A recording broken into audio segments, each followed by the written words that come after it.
English Edge podcast. From the English Clarity Lab.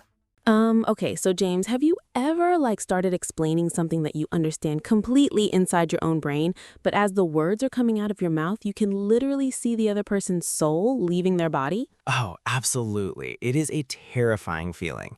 You're just standing there, watching their eyes glaze over, and you realize you have been talking about blockchain, or I don't know, how a car engine works for 10 straight minutes without taking a single breath. Yes, exactly. It's like your brain is a chaotic desk covered in papers, and instead of giving them a nice, neat folder, you just sort of tip the whole desk over onto their lap. Right. You just dump all the data at once. And honestly, Mary, I do this all the time, especially when I'm nervous or when I want to sound smart. I think, oh, if I use bigger words and explain every single tiny detail, they'll think I'm an absolute genius. But really, they just want to escape the conversation. Oh, totally. I am so guilty of this too. Just last week, my neighbor asked me how my new garden irrigation system works. Simple question, right? But no, my brain went into full panic mode. I started explaining water pressure dynamics, the specific plastic polymers of the hoses, and the meteorological history of our town. I could see him slowly backing away toward his porch. It was so embarrassing. Wow, water pressure dynamics. That is amazing. But hey, that is exactly why we are doing this episode today. Explaining complex things simply is not about being a genius. In fact, it is a specific communication strategy. And today, we are breaking down how to do it in English step by step for all our listeners, whether you are just starting out with basic phrases or trying to refine your professional communication. Yes, because clarity is a superpower. So let's start with phase one, the brain dump, or rather, how not to do a brain dump. James, when you have a big idea, what is the very first thing you should actually do before you even open your mouth? Well, the temptation is to just start talking and figure out the point while you're speaking, but that is a trap. The first step is what I like to call finding the one thing. You have to ask yourself, if this person only remembers one sentence from this entire conversation, what do I want that sentence to be? Ooh, I love that. The one thing. Let's look at how we can phrase this depending on your English level. For our A1 and A2 learners, keeping it simple is actually your biggest advantage here. You don't need fancy grammar. You can use a framing phrase like, the main point is, or the big idea is. Exactly. Keep it super clean. For example, if you are explaining a complex project at work, instead of detailing 50 tasks, you just say, the main point is we need more time. Boom, done, simple. Right, and then for B1 and B2 learners, you can elevate the language slightly to sound a bit more professional or nuanced. You might say, to put it simply, the core issue is, or if I had to boil it down to one key takeaway, it would be. Boil it down. That is a fantastic idiom, Mary. Like cooking a sauce until only the richest part is left. I use that phrase constantly when I'm trying to stop myself from rambling. I'll literally say out loud, okay, let me boil this down for you. It gives my own brain a second to reset. It really does. It tells the listener, hey, don't worry, I am about to give you the short version. Now, let's move to step 2, which is my absolute favorite tool for simplicity, the analogy. The analogy, comparing something unfamiliar to something familiar. This is where the magic happens, but man, I have messed this up before. Have you ever started an analogy and then halfway through you realize it makes absolutely no sense? Oh, all the time. I once tried to explain how a computer firewall works by comparing it to a very picky club bouncer who only lets people in if they're wearing shiny shoes. By the end of the explanation, I was so confused about the shoes that I forgot what a firewall even was. Hey, honestly, the bouncer with the shiny shoes actually makes sense to me. It's visual, and that's the secret, right? Use everyday things, food, traffic, weather, sports. Yes, visual is everything. If you're an A1 or A2 learner, you can create a great analogy using the word like. It's a magical little word. You can say, it is like, or think of it like for example, the internet is like a giant library. Everyone understands a library. You don't need to explain servers, data packets, or IP addresses. Just, it's a library. Perfect, so clean.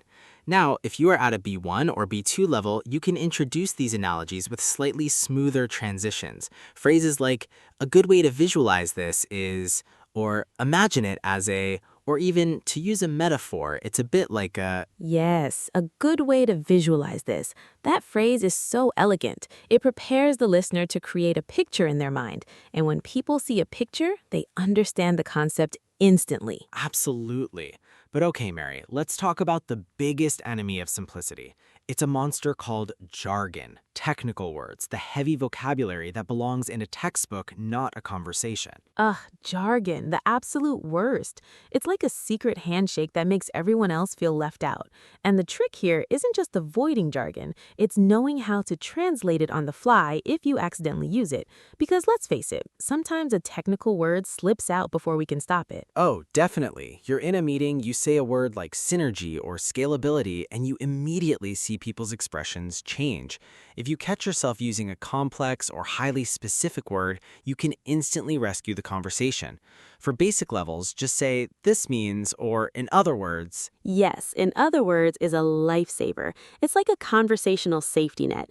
You say the complicated thing, you realize it sounded weird, and you immediately follow up with, in other words, we need to sell more products. It clears the air instantly. And for B1 or B2 speakers, if you want to sound a bit more intentional about your explanation, you can say, by that I mean, or to use everyday language, that just means. Oh, I love to use everyday language. It shows a lot of empathy for the person you're talking to. It says, I want to make sure we're on the same page and I value your understanding over trying to look important. Exactly. True intelligence isn't about using the biggest words, it's about making the biggest ideas accessible to everyone. Which brings us to the final and perhaps most critical step of explaining things simply: checking for understanding. Oh, this is huge, James, because so many people skip this, or they do it in a way that feels like a pop quiz, like, did you understand what I just said? That sounds so aggressive. It puts the pressure on the listener, and nobody wants to admit they're confused if you ask it like that. Right, it feels like a test. If you ask, do you understand, the other person will almost always just nod and say yes, even if their brain is completely melting, because they don't want to feel foolish. So we have to change the framework. We need to make the struggle about ourselves, not them. Yes, exactly. Put the blame on your own explanation, not their comprehension. For A1 and A2 learners, a great, friendly way to check is, does that make sense? It's soft, it's polite, and it focuses on the idea, not their intelligence. Does that make sense is an absolute classic. I use it at least 20 times a day. Another wonderful option for higher levels like B1 or B2 is, I want to make sure I explained that clearly, or did that come out right? I sometimes get tangled up in my own thoughts. Oh, that is so beautiful and vulnerable, James. Did that come out right? It completely removes all tension. It invites the other person to say, well, actually, could you explain that part about the bouncer's shoes one more time? Exactly. It opens the door for a real conversation instead of a lecture. So let's do a quick recap of our toolkit for today. To explain a complex idea simply, you need to find the one thing, use an everyday analogy, kill the jargon, and check for understanding by taking the responsibility for clarity onto yourself.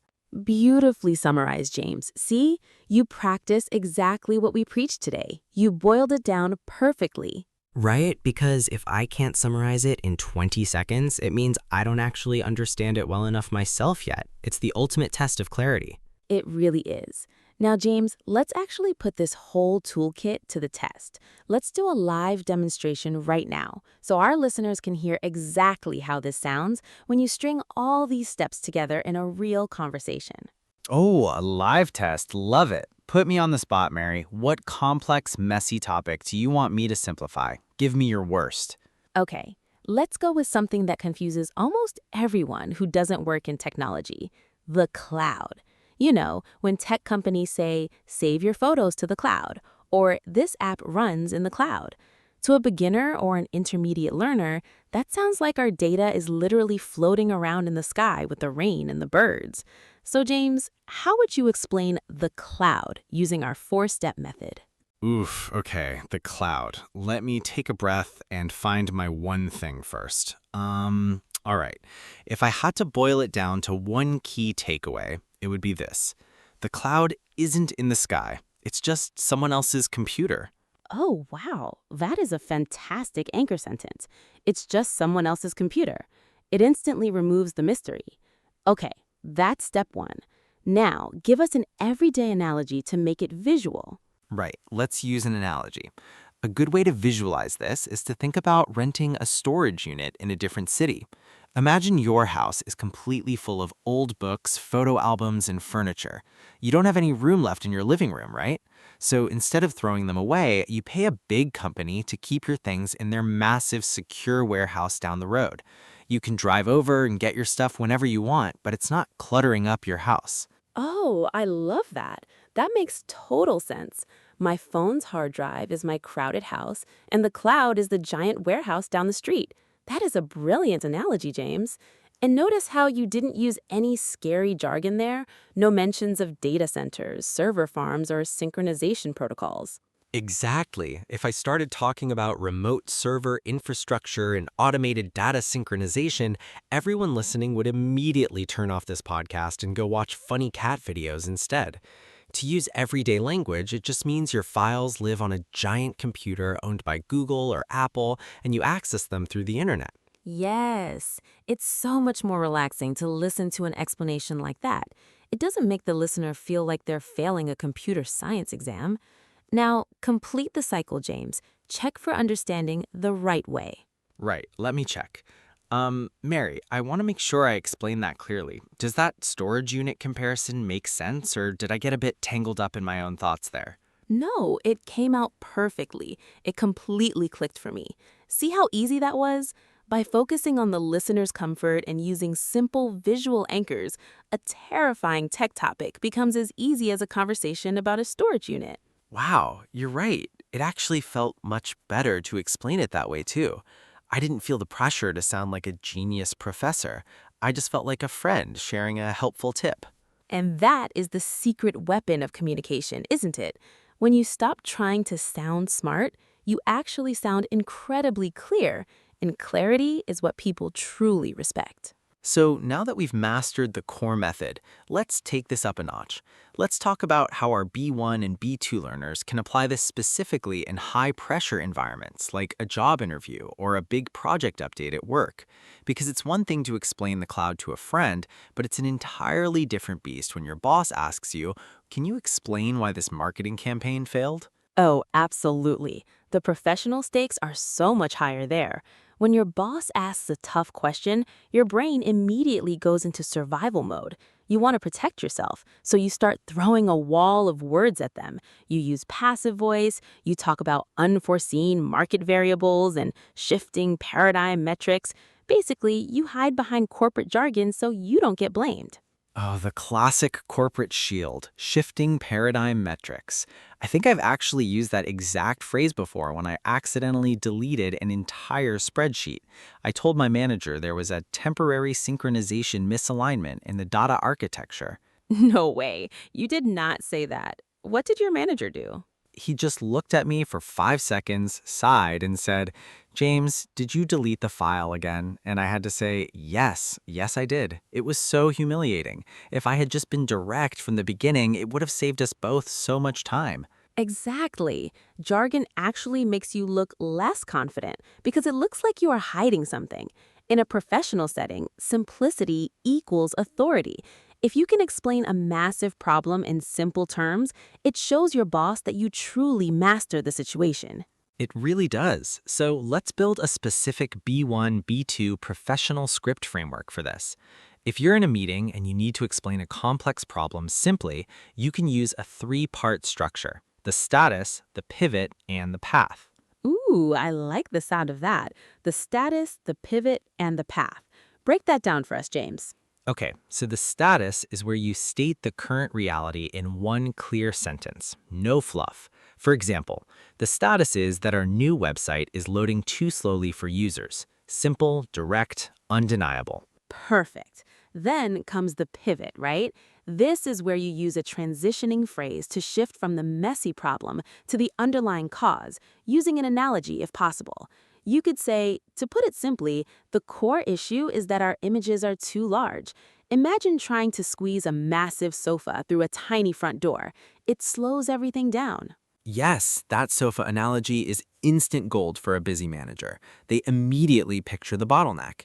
And finally, you have the path. This is where you outline the simple solution. You say, to fix this, our immediate next step is to shrink the image sizes so they slide right through that door. Wow, that is an incredibly powerful way to structure an update.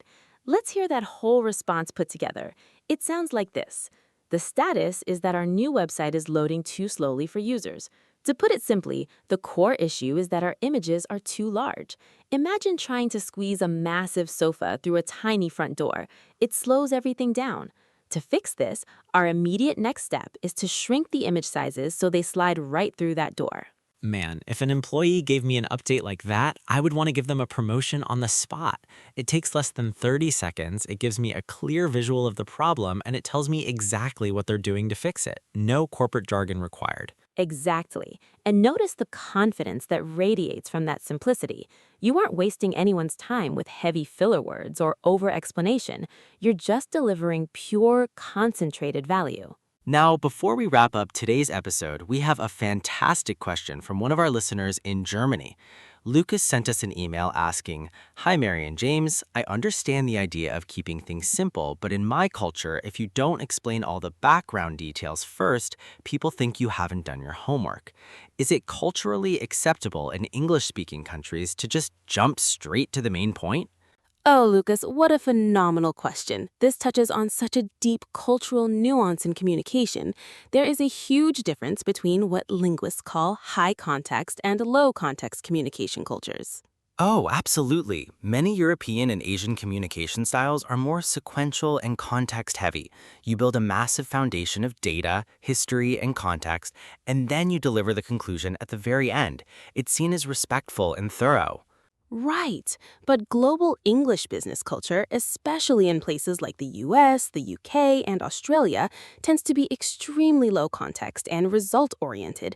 People want the conclusion first, and then, if they have questions, you can dive into the background details later. We call this bluff in corporate communication. Bottom line up front. BLUF, I love that acronym. Bottom line up front. It means you put the most important piece of information at the very top of your email or the very beginning of your sentence. If you start with 5 minutes of background history, an English-speaking manager might get impatient and think, what is the point of this story? Exactly. It's not that they are being rude, it's just that their brains are wired to listen for the headline first. Think of it like a newspaper. You read the huge headline at the top to see if you care, and then you read the small paragraphs underneath for the details.